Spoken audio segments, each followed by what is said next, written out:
प्रेम से बोलिए सियावर रामचंद्र की जय। प्यारे भक्तों, आज आप सभी श्रवण करें पौष मास कथा अध्याय 14। इस अध्याय में आप सभी श्रवण करेंगे श्री राम सीता माता का वन गमन की कथा। पिछले अध्याय में आपने सुना था कि राम जी पिता और माता के चरण स्पर्श कर तथा उनसे आज्ञा लेकर राम अंतपुर की ओर चल पड़े। अब सुनिए आगे की कथा। अब सारे नगर में कैकई का कौतुक खुल गया और नगर भर में चर्चा होने लगी। कैकई ऐसा कैसे कर सकती है? किसी को विश्वास नहीं हो रहा था कि प्रातः राम का राज तिलक नहीं होगा। कहीं यह स्वप्न तो नहीं? नगर भर में आग की भांति यह बात फैल गई। सबके मुख सूख जाते हैं, आंखें बरस रही थी, शोक हृदय में नहीं समाता। कैकई निंदा की पात्र बन गई। मूर्ख स्त्री ही रंग में भंग करती है। राज परिवार की स्त्रियां कैकई के पास जाकर उसे समझाने लगी। अनेकानेक उदाहरण दिए, उनकी पूर्व सद बुद्धि की प्रशंसा की, परंतु वे मौन रही। वे कुछ उत्तर नहीं देती। उनके मन की बात जो हो रही थी तो मौन ही श्रेष्ठ है। वे किसी की बातों में आना नहीं चाहती थी। सरस्वती ने उनकी बुद्धि को स्थिर जो कर दिया था, अब उन्हें उचित अनुचित कुछ नहीं सूझता। राम माता कौशल्या के पास पहुँचे और उनके चरणों में शीश नवाकर आशीर्वाद लिया। माता ने अपने नयन तारे को हृदय से लगा लिया। राम ने बड़े धीर गंभीर स्वर में माता कौशल्या को सारी बात बता दी। कौशल्या सहम गई। उनका कंठ सूख गया। राज तिलक ना होता तो कोई बात नहीं थी, परंतु वनवास भी कैकई ऐसा कैसे कर सकती है? उनमें ऐसी निष्ठुरता की कल्पना भी नहीं की जा सकती। निश्चय ही विधाता प्रतिकूल हो गया है। वे सजल नेत्रों से अपनी प्रिय पुत्र को देखती रही। राम उन्हें अपनी मीठा वाणी में वचन, धर्म और कर्तव्य के विषय में बताया। कौशल्या को अपने पुत्र की वाणी में ब्रह्मवाणी की अनुभूति हो रही थी। उन्हें स्मरण हो आया राम के बालकपन का वह दिव्य रूप। अब ममतत्व का आश्रय क्यों? पुत्र को हृदय से लगाकर महारानी कौशल्या ने सहर्ष राम को वन गमन की अनुमति दी। जगत कल्याण में उन्होंने अपने मातृत्व की बेरियों को नितांत छोटी कर दिया। महारानी कौशल्या ने राम की माता होने को सार्थक कर दिया। पिता और कुल के वचन व रीति की रक्षा में उनका भी महत्वपूर्ण योगदान है, परंतु उनके अंतर में एक साधारण सांसारिक स्त्री भी है जिसमें ममता का भंडार है, अतः वे तो व्यथित होगी ही। पुत्र को वन गमन की आज्ञा तो शस्त्राणी महारानी कौशल्या ने दी है, परंतु माता कौशल्या का हृदय तो व्याकुल होगा ही। तभी वहां सीता ने प्रवेश किया। वे आते ही अपनी सास के चरण कमलों से लिपट गई। वे कुछ कहती नहीं, मन में सोच रही है कि स्वामी वन को जा रहे हैं। अब यह कैसे ज्ञात हो कि वह शरीर से ही जाना चाहते हैं या प्राणों को भी साथ ले जाएंगे? कौशल्या उनके मनोभाव समझ गई। स्त्री हृदय को स्त्री ही समझ सकती है। माता कौशल्या ने राम की ओर देखकर सीता के हृदय की बात कह दी कि यह सत्यवती पतिव्रता नारी अपने पति के साथ वन को जाना चाहती है। राम अभी इस विषय पर कुछ नहीं बोलते। महारानी समझ गई कि राम क्या चाहते हैं, अतः वे पुत्रीवत सीता को वन न जाने का परामर्श देती है, वन के कष्टों को चित्रित करती है। सास के रूप में यह उनका कर्तव्य भी है। सीता ने कुछ नहीं कहा क्योंकि वे संतुष्ट नहीं। वन के कष्टों से वे कदाचित नहीं घबराती। तब राम भी सीता को समझाते हैं कि उन्हें घर पर रहकर ही माता पिता की सेवा करनी चाहिए। यदि सीता के नेत्रों से अश्रुधारा बहने लगी, जानती है कि माता और स्वामी ने जो भी कहा है वह उसके हित में ही है, पर ये भी जानती है कि पति के वियोग समान दुख संसार में कोई नहीं। सीता करवद होकर राम से बोली, हे प्राणनाथ, हे दया के धाम, आपके बिना तो मेरे लिए स्वर्ग भी नरक के समान है। यह सारा जगत और इसके भौतिक सुख आपके बिना मेरे लिए व्यर्थ है। देह का औचित्य जीव से है और नदी का जल से। मेरा संसार तो आपके ही साथ है। प्रभु, वन में वे सब कष्ट होंगे जो आपने कहे, परंतु उन सभी कष्टों पर अकेला आपका वियोग ही इतना कष्टकारी होगा कि क्षण क्षण जीवन भार बन जाएगा। आप यदि मुझे अपने साथ चलने की आज्ञा नहीं देते तो निश्चय जानिए कि जब आप लौटकर आएंगे तो मुझे जीवित ना पाएंगे। सीता विलाप कर उठी। राम जान गए कि उन्हें हठपूर्वक छोड़कर जाना उचित नहीं होगा, अतः उन्होंने सीता को भी अपने साथ वन में चलने की अनुमति दे दी। निर्णय लेने में विलंब क्यों किया जाए, अतः राम ने सीता को वन गमन की तैयारी का आदेश दिया और स्वयं भी तैयार होने चल पड़े। अब वन परवास में राजसी वस्त्र का क्या काम। राम अभी अपने कक्ष की ओर बढ़े कि कोई पीछे से आकर उनके चरणों से लिपट गया। उन्होंने स्पर्श से ही लक्ष्मण की अनुभूति हो गई। राम ने दीर्घ निश्वास छोड़ते हुए अनुज को उठाकर हृदय से लगा लिया।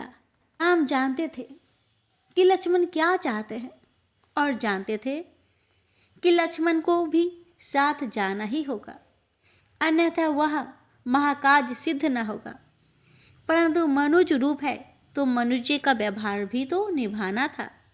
राम ने लक्ष्मण को वही शिक्षा दी जो उनके लिए उचित थी, अर्थात घर पर रहकर माता पिता की सेवा करो, निर्बलों के रक्षक बनो आदि आदि। परंतु लक्ष्मण ने एक ही बात में सब कह दिया, हे नाथ, इस जगत में जहाँ तक संबंधों की बात है मेरे तो केवल आप है।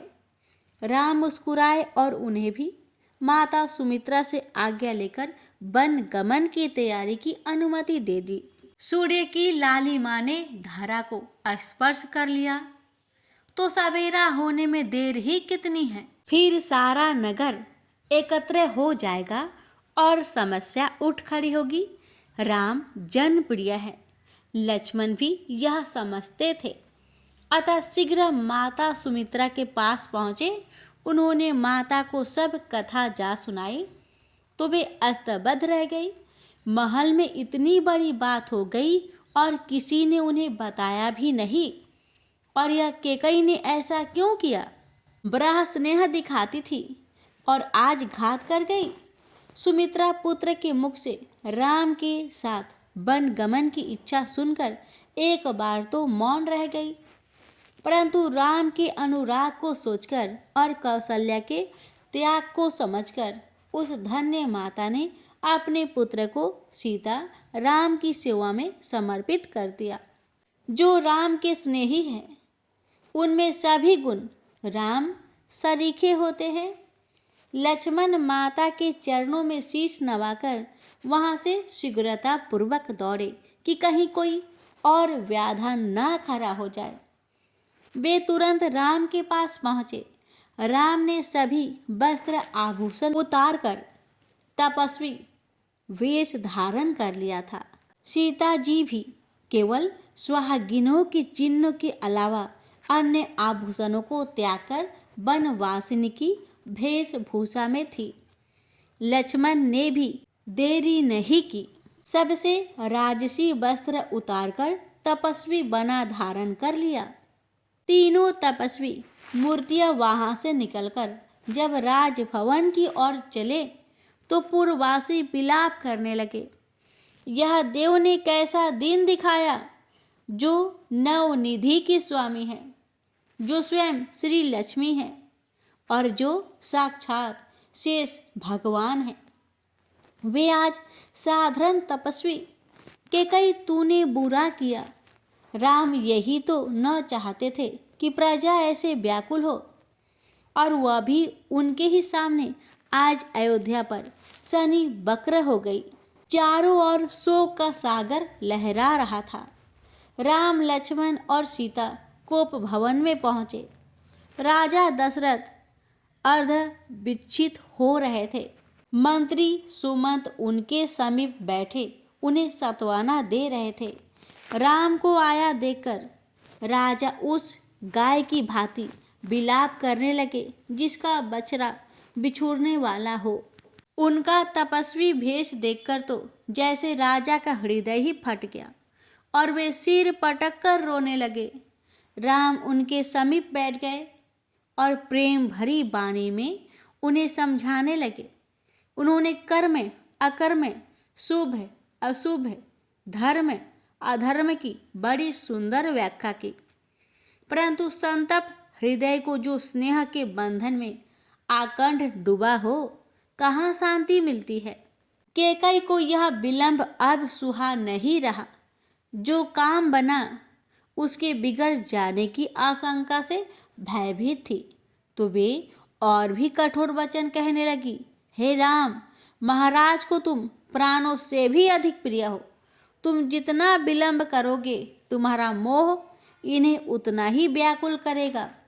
यदि वन गमन के प्रति तुम्हारी भी कोई अनिच्छा है तो कहो, मैं कदापि हठ न करूंगी।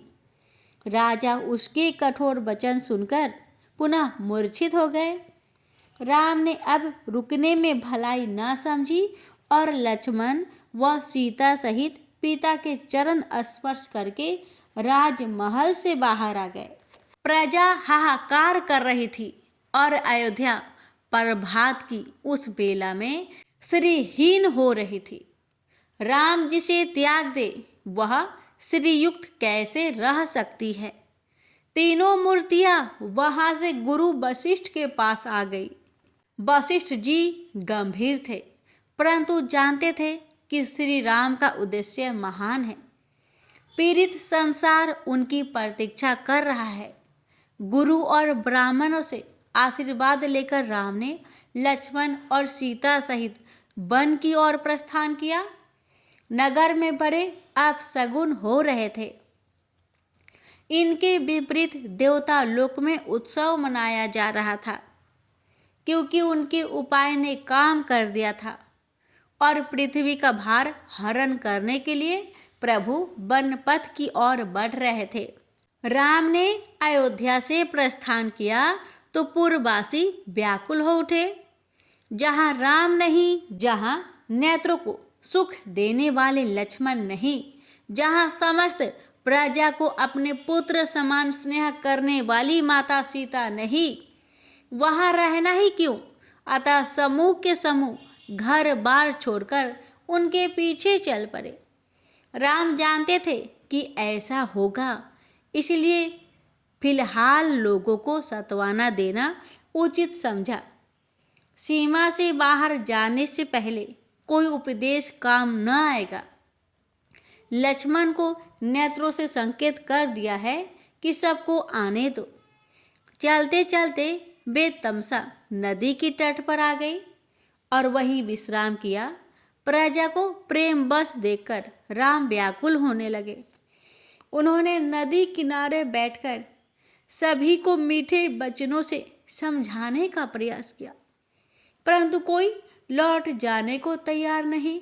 आज प्रातःकाल कहाँ तो श्री राम का राज्याभिषेक होना था और कहाँ उन्हें वन जाना पड़ गया। भव्य सजावट धरी रह गई है। और अब तो काट खाने को आ रही थी। राजा दशरथ का करुण विलाप महल में गूंजता और फिर सन्नाटा छा जाता। जब चैतन्य होते तो राम, हाय राम के कतार स्वर में रुदन करने लगते और मूर्छित हो जाते। कौशल्या और सुमित्रा उनके समीप बैठी अश्रु बहा रही थी। कैकेयी अभी भी पाषाण शिला के भांति मौन थी। तभी राजा की चेतना लौटी और उन्होंने सुमंत का हाथ पकड़कर कहा, हे सुमंत, तुम तत्काल रथ लेकर जाओ। मेरे प्राणधारों के 2-4 दिन वन भ्रमण करा के वापस ले आओ। दोनों भाई न आए तो सीता को ले ही आओ। राजा की आज्ञा पाकर सुमंत तत्काल रथ लेकर चल पड़े और शीघ्र ही तमसा के किनारे वहां पहुंच गए जहां राम ने डेरा डाला हुआ था। तमसा नदी का तट आज धन्य हो गया था। राम के श्रीमुख से अयोध्या वासियों को मानवीय संदेश सुनने को मिल रहे थे। जीवन के ऐसे गूढ़ दर्शन राम सहज में ही समझा रहे थे जो बड़े बड़े योगियों के लिए संभव नहीं। सुमंत उनके समीप बैठे उनके धीर गंभीर मुख को देखे जा रहे थे। वे जिस उद्देश्य से आए थे वह पूरा नहीं होते बनता। राम अपने निश्चय पर दृढ़ है, लक्ष्मण और सीता राम में दृढ़ है। अब तो राम के श्री मुख से जीवन के आदर्श सुन लेना ही श्रेष्ठ था।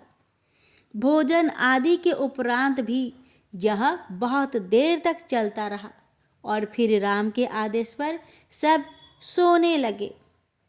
यात्रा के थके थे और मन से व्याकुल निद्रा ने शीघ्र ही घेर लिया और जो अधिक ही व्याकुल थे और बरबस निद्रा को समीप नहीं फटकने दे रहे थे, उन्हें प्रभु की प्रेरणा ने निद्रा मग्न कर दिया। हे तात, राम सुमंत से बोले, आप देख रहे हैं कि प्रजाजन कितने भाव विहल है। वनवास राम ने स्वीकार किया है और अकारण ऐसा नहीं किया है। आप सर्वज्ञानी हैं, इन लोगों का कोई दोष नहीं। ये प्रेम बस आए हैं, इन्हें लौट जाने के लिए कहते नहीं बनता, परंतु साथ ले जाने का कोई विकल्प ही नहीं है। अतः आप कृपा करके हमारी विनती मानकर रात्रि के दूसरे पहर के अंतिम क्षणों में रथ हाँक दीजिए और हमें यहाँ से कहीं दूर छोड़कर अयोध्या लौट जाइए। सबको समझाए कि राम केवल अयोध्या का राजकुमार नहीं है, उसे नियति ने किसी उद्देश्य के लिए चुना है। सुमंत ने न चाहते हुए भी सहमति दे दी और जैसे ही आधी रात हुई, तीनों मूर्तियां रथ में सवार हुई तो सुमंत ने रथ हाँक दिया। प्रजावासी सोते ही रह गए। प्रेम से बोलिए सियावर रामचंद्र की जय। यहीं पर पौष मास कथा अध्याय 14 समाप्त हुआ। आगे की कथा सुनेंगे अगली वीडियो में। प्रेम से बोलिए जय सिया राम। प्यारे भक्तों, अब आप सुनिए गणेश जी की कथा, गणेश पुराण की कथा। ये कथा है त्रिदेवों को गणेश द्वारा कार्य विभाजन की कथा। ब्रह्मा जी बोले कि देव पायन, मैं तुम्हें अति प्राचीन एक प्रसंग सुनाता हूँ। जब महाप्रलय की बेला आई तब जल और वायु के महा उत्पात से समूची सृष्टि का लोप हो गया। उस समय मैंने विष्णु जी ने और शिव जी ने विचार किया कि अब क्या किया जाए, कोई उपाय भी तो नहीं सूझता। फिर पूछे भी तो किससे, कहे कुछ था ही नहीं। हम तीनों ने पाताल लोक में जाकर घोर तपस्या की, किंतु कोई फल ना निकला। हम बहुत थक गए थे तो पृथ्वी पर आकर घूमने लगे। सर्वत्र अंधकार था, केवल एक जलाशय दिखाई दिया जिसकी सहायता से आकाश में गमन करने की सुविधा प्राप्त हुई। परंतु भूख प्यास से व्याकुल होने के कारण हम अधिक भ्रमण ना कर सके। अंत में थककर हम एक स्थान पर रुके ही थे कि हमारे समक्ष करोड़ों सूर्य के समान प्रकाश पुंज हुआ। हमने ध्यान से देखा तो उस प्रकाश पुंज में भगवान गणाध्यक्ष विराजमान थे। हमने तुरंत ही उन्हें प्रणाम कर स्तुति आरंभ की। हे विश्व के भरण करता अखिलेश्वर, आपको नमस्कार है। हे समस्त कारणों के भी कारण, हे प्रभु, आपको नमस्कार है। हे नाथ, आप वेद यज्ञों के लिए ही अदृश्य रहते हैं। हे समस्त वरों के प्रदान करने वाले परात पर ब्रह्मा, आपको नमस्कार है, आपको नमस्कार है। हम देवों की स्तुति सुनकर आदि देव गजानन ने कहा, त्रिदेव, मैं प्रसन्न हूं, आप वर मांगे। तब हमने प्रार्थना की, प्रभु, हम क्या मांगे? यह हमारी समझ में कुछ नहीं आता। आप ही हमें उचित आदेश दीजिए, वही हमारे लिए श्रेष्ठ वर होगा। तब गजानन ने मुस्कुराते हुए कहा कि ब्रह्मा, विष्णु, शिव, मैं आप तीनों को पृथक पृथक तीन कार्य उचित समझता हूं। चतुरानन, आप सृष्टि की रचना करें, विष्णु उसके पालन का भार संभाले और अंत में शिव उसका संहार करे। ऐसा कहकर मुझे सृष्टि रचने की शक्ति दी और विष्णु जी को संसार के पालन की सामर्थ्य प्रदान करते हुए अपने दशाक्षरी मंत्र गौ छी प्रसादनाय नमः का उपदेश दिया। फिर शिव जी का अपना एकाक्षरी मंत्र गंग और षडाक्षरी मंत्र वक्रतुंडाय हुम तथा समस्त आगम विद्या और संहारक शक्ति प्रदान की। तब मैंने निवेदन किया, हे देवाधिदेव, हे गजानन, सर्वशक्तिमान प्रभु, मैं सृष्टि के विषय में कुछ भी नहीं जानता। उसे मैंने कभी देखा तो क्या, उसके बारे में सुना तक भी नहीं। तब उसकी रचना कैसे कर पाऊंगा? गणेश्वर बोले, चतुर्मुखी, सृष्टि का दर्शन करना है तो मेरे शरीर में विद्यमान अनंत ब्रह्मांडों का अवलोकन करो, फिर तो मेरी कृपा से ही तुम सहज रूप में सब कार्य स्वयं करने लगोगे। हे मुनि, ऐसा कहकर उन्होंने मुझे दिव्य दृष्टि दी और फिर अपने श्वास के साथ भीतर खींच लिया। उनके उदर में पहुंचकर मैंने अनंत ब्रह्मांडों का दर्शन किए। वहां मैंने समस्त जीवों के साथ स्वयं को, विष्णु को और शिव को भी देखा। जो दृश्य एक ब्रह्मांड में दिखाई दिया, वही अन्य ब्रह्मांडों में भी देखे, जिससे मैं भ्रमित होकर गणेश जी की स्तुति करने लगा। तब गणेश जी ने मुझे अपने निश्वास के साथ बाहर निकाल दिया। बाहर निकलकर देखा तो कुछ भी नहीं था। तब मैं सृष्टि रचना का संकल्प करने लगा। मुझे समस्त वेद शास्त्रों का स्वतः ज्ञान हो गया। संसार में मेरे समान वेद्य कोई न था, इसलिए सर्वत्र मेरी प्रशंसा होने लगी, जिससे मुझे अभिमान हो गया। वह अभिमान ही मेरे कार्य में पूर्ण रूपेण बाधक बना। फलतः सृष्टि रचना के समय अनेक विघ्न आ उपस्थित हुए। तब मैं भगवान गजानन का ध्यान करने लगा और मैंने उनकी स्तुति करते हुए केवल इतना ही कहा, प्रभु, इस विपत्ति से उबारिए। हे रंबे, मुझ पर कृपा करे। तभी मैंने आकाशवाणी सुनी, चतुरानन, किसी वट वृक्ष के नीचे बैठकर तप करो। साथ ही भगवान गणेश्वर का ध्यान और मंत्र जप भी करते रहो। महर्षि भृगु ने राजा सोमकांत से कहा, कि राजन, तब ब्रह्मा जी ने व्यास जी को बताया कि आकाशवाणी सुनने के पश्चात मुझे एक स्वप्न दिखाई दिया कि प्रलय के पश्चात भी केवल एक विशाल बट वृक्ष ही शेष बचा है। उस वृक्ष के एक पत्र पर कोई बहुत छोटा बालक लेटा हुआ है। मैंने ध्यान से देखा तो उसका रूप भगवान गजानन के ही समान था। उसके दर्शन कर मुझे बड़ा सुख मिला और मैं पुनः गणेश मंत्र का जप करने लगा।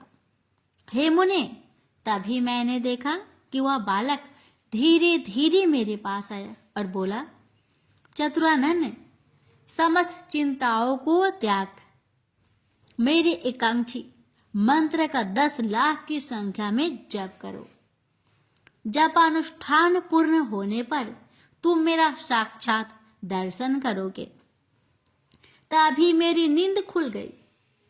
हे व्यास, फिर मैंने एकाक्षरी मंत्र का जप अनुष्ठान आरंभ किया। अनुष्ठान पूर्ण होने पर मुझे भगवान गणेश्वर के साक्षात दर्शन हुए। उनके अत्यंत तेजस्वी और विलक्षण रूप को देखकर मैं चकाचौंध हो गया और स्मृति भी नष्ट हो गई। उसी समय मेरे कानों में भगवान गजानन की गंभीर वाणी सुनाई दी, चतुरानंद, सपने में मैंने तुम्हें प्रत्यक्ष दर्शन देने का जो वचन दिया था उसे मैंने पूरा किया। अब तुम मुझसे मनोवांछित वर मांगो। हे मुने, मैंने गजानन भगवान को प्रणाम कर निवेदन किया कि प्रभु, कार्य में उपस्थित सभी विघ्न दूर हो जाए और मुझे शुद्ध ज्ञान की प्राप्ति हो, जिससे मैं आपका गुणगान कर सकूं। इस पर श्री गणेश जी तथास्तु कहकर अंतर ध्यान हो गए। महर्षि भृगु बोले, हे राजन, भगवान गणाध्यक्ष के अंतर ध्यान हो जाने पर ब्रह्मा जी ने सर्ग रचना आरंभ की। इसके अंतर्गत सर्वप्रथम उन्होंने मरीचि आदि 14 मानस पुत्र उत्पन्न किए और उन्हें आदेश दिया कि सृष्टि रचो।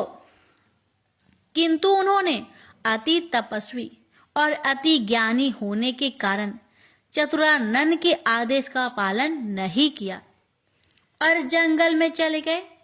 फिर विवश हुए ब्रह्मा जी ने स्वयं ही सृष्टि की रचना की और निश्चिंत होकर प्रभु चिंतन करने में लग गए। इस प्रकार ब्रह्मा जी को सर्ग रचना में जो सफलता प्राप्त हुई उसका पूर्ण श्रेय भगवान गणेश्वर की उपासना को ही है। मुनियों ने सूत जी से पूछा कि प्रभु, गणेश्वर का पूजन केवल ब्रह्मा जी ने ही किया था अथवा किसी अन्य देवता ने भी? विष्णु और शिव तो स्वयं सर्वशक्तिमान है। समस्त विश्व का पालन और संहार क्रमशः यही दोनों करते हैं, इसलिए यह दोनों ही अपने अपने कार्यों में समर्थ है। फिर यह गणेश का पूजन क्यों करते होंगे? उनकी बात सुनकर सूत जी हंसते हुए बोले कि हे मुनियों, अवश्य ही तुम इस प्रश्न के द्वारा लोक कल्याण का साधन करने के इच्छुक हो।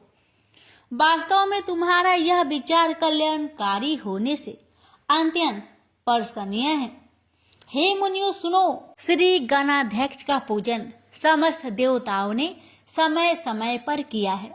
जब जब जिस जिस देवता के कार्य में विघ्न उपस्थित हुआ तब तब उस देवता ने भगवान गणेश की उपासना की।